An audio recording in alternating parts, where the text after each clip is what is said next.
It is very easy to get under Donald Trump's skin, but to live rent-free in his head like Governor Gavin Newsom has over the past week is something that very few can accomplish. And when they do, oh boy, does it upset Donald Trump. But Gavin Newsom just added fuel to that fire of rage that Donald Trump has towards him by going public with the cognitive decline he observed in Trump while speaking on the phone. And after Gavin Newsom did so, Donald Trump melted down in a press conference he gave, just losing his mind in the White House and threatening Gavin Newsom. We're going to get into it all, but before we do, if I could quickly ask you to leave a like on this video, and if you haven't already and you enjoy our channel, to hit that subscribe button. It goes a long way in supporting the work that we are doing.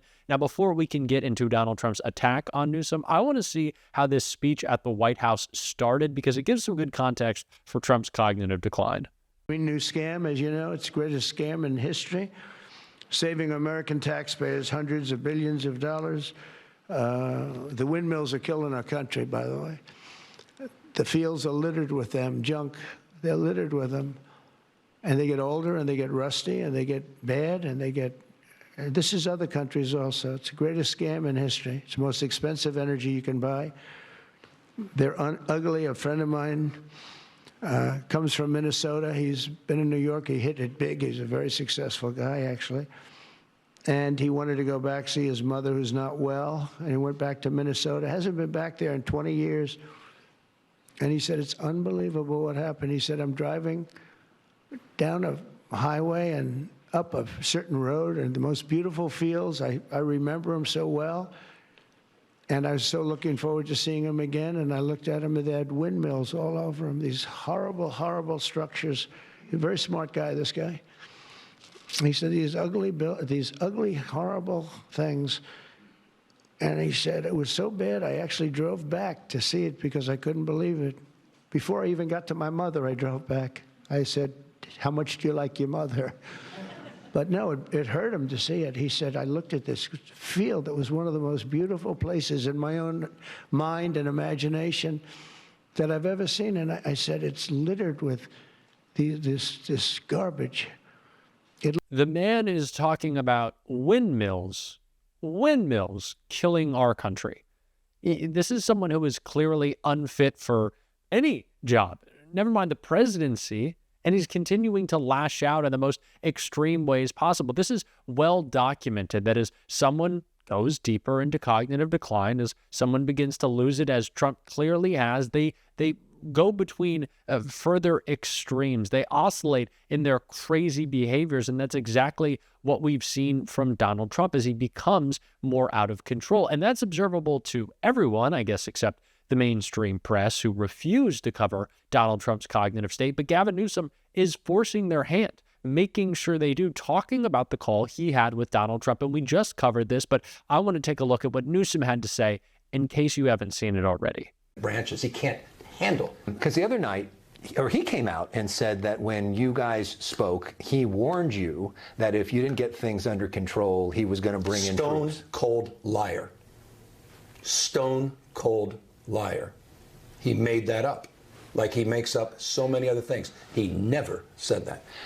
And he also seemed to make up this idea that the National Guard did a great job last night when they weren't here. They weren't even deployed, and he claimed victory. He's lost it. He hasn't lost a step. And I saw him trip on the steps today. Yeah. I mean, this is serious. He is not the same person that I dealt with just 4 years ago. And he's incapable now of even a train of thought. He's making things up, and he's putting people's lives at risk. And he's got a band of people that are complicit in this. And that's what's so damn alarming. So in that interview, Newsom went on to say that he doesn't really believe Donald Trump knows what day of the week it is, because as we know, Donald Trump called up Fox after Gavin Newsom shut down the lie that they had spoken on Monday. The last time that Donald Trump and Gavin Newsom have spoken was Friday, but Trump continues to insist it was Monday. Newsom shut that down. Trump sent a screenshot to Fox that clearly showed the last time they talked was Friday, so it makes sense that Newsom would make that claim, but Trump is not very happy about it, and he's still talking about it And he's only digging his own grave further with what he's saying. Just take a listen. All read. But now you have to, I always got along with Gavin. I like Gavin. I've liked him, always. He said I never called him. You know, they asked him a question on Fox, I guess. I never spoke to him. He doesn't remember the call. He doesn't remember. I never spoke. And then I produced a phone call. I had it. It took me about 2 minutes. I said, well, here's the call. It lasted 16 minutes and 4 seconds. And it was at 12:30 in the evening.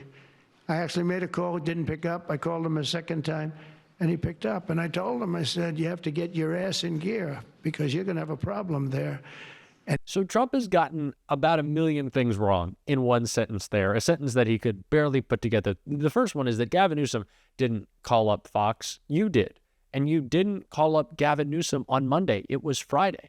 Donald Trump clearly doesn't know what he's saying, and attacking Gavin Newsom a little bit at the end there, a little uncomfortable. I wouldn't be very happy with that type of attack. But yeah, this just demonstrates the relationship that is currently at play between a governor trying to protect his state and a president trying to divert our attention by attacking it. And of course, Donald Trump is going to be more out of control in the ways that he tries to distract because he's more upset than ever. Of course, because his budget might be failing because of Republican senators and because his best buddy just left him in Elon, which Trump has admittedly been a little depressed about. So he's oscillating between these very radical and extreme moods as he makes radical and extreme decisions. So, of course, Newsom should be pointing out the fact that Donald Trump can't even remember what day of the week it is. So why should he be in charge of our military? That is insane. But he's clearly not the only member of his administration who seems pretty confused because his Treasury Secretary, Scott Bessent, was before the Senate today being asked and really grilled on Donald Trump's budget. Couldn't come up with many answers for Elizabeth Warren, and I want to take a look at that right here. Thank you, Mr. Chairman. So I want to ask about the Republican big, beautiful bill, which will knock about 16 million people off their health care coverage and cut programs that keep groceries cheaper for millions of families in order to try to pay for about $4 trillion in tax giveaways that are mostly going to be sucked up by millionaires, billionaires, and wealthy corporations. So, Mr. Bessent, Secretary Bessent, I'd like to start with a very simple question. Will this bill increase or decrease the deficit? They're varying scoring on that, Senator Warren. You're the Secretary of the Treasury, so I'm asking you. What is your view? Will this bill increase or decrease the deficit? It is my view that over the 10-year window, it will decrease. You know, do you have anybody who agrees with you on this? Yes, ma'am. Let me ask my question. Okay.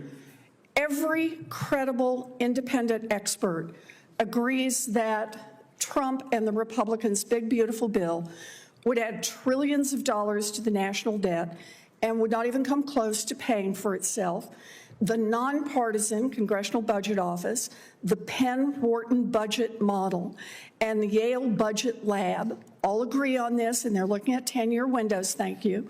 So do the Conservative Tax Foundation and Committee for a Responsible Federal Budget, conservative groups. Even Elon Musk and the Wall Street Journal are criticizing the bill for ballooning the national debt. The only people who are saying publicly that it's not going to add to the national debt are you, Donald Trump, the Republicans in Congress. Do you have an independent group that has put forward numbers that disagrees with all of these conservative groups and disagrees with the Wall Street Journal on this? Well, Senator, interesting to see you aligned with Elon Musk, but if I add... You're no more shocked than I am.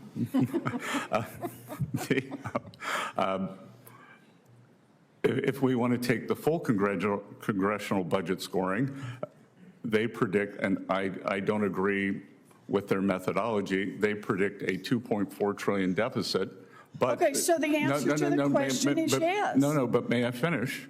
They include that, but they've also scored $2.8 trillion in tariff income. So even in Washington, D.C. math, Okay, so- in Washington, D.C. math, that is a $400 billion surplus. Okay, so let me make sure I understand. This bill, you admit, will increase the deficit by $2.4 trillion, but you think there will be another bill and another set of agreements that somehow materialize, haven't materialized so far, don't have any statutory authority, but that will make up the difference. So the answer to the original question, will this bill increase or decrease the deficit? I think you just said it will increase. This bill increases the deficit. No, I want to use all the CBO scoring, and you can't take one without the other. I don't agree with the CBO. One is the law that we are scoring, the bill that is in front of us. We don't have a tariff bill in front of us to score. Mr. Secretary, let me go on to the second question. You have said that government spending is, quote, out of control. You have also called government spending, quote, unsustainable. In fact, in the name of fiscal responsibility, you're working with the Republicans on this big, beautiful bill to pass the biggest cuts to Medicaid and the Affordable Care Act in American history.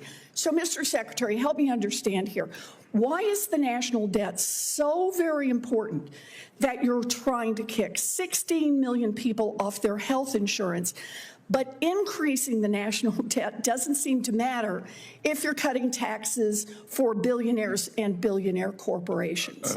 Well, first of all, a huge portion of this goes to family-owned businesses that are pass-through entities that are below that level, Senator. And I am sure you share my goals of Main Street prosperity. You know, I'm glad to do tax cuts for people of modest means. The question I'm asking is, why does the deficit not matter to you? We're talking about knocking 16 million people off their health care, but it matters not, it does matter to you if we're knocking people off their health care, but not. Well, first of all, that figure is overstated by 5.1 million. That is amount not attributable to provisions in this bill. So you think it's okay just to knock 10 million people off their health care? The entire administration is practically on the verge of collapse. None of them are qualified for the offices that they hold. And I think it is important that we drive home the theme of not just incompetence, because that's clear, but the chaos created in your life. Many people who voted for Donald Trump did so thinking that they could just ignore the mean tweets. That's how Republicans always like to phrase it, that the liberals get upset over the mean tweets. But about 1 in every 35 people in the country lives in Los Angeles County.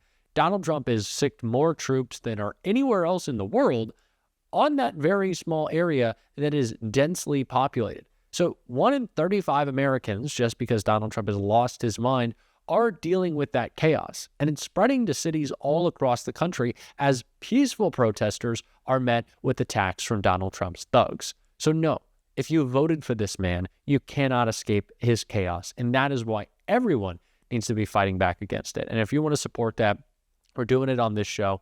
You can hit that subscribe button. We are so close to 1 million. You can leave a like on this video. And if you're stuck around to the end, you can drop a blue heart in the comments. And until next time, I'll see you soon.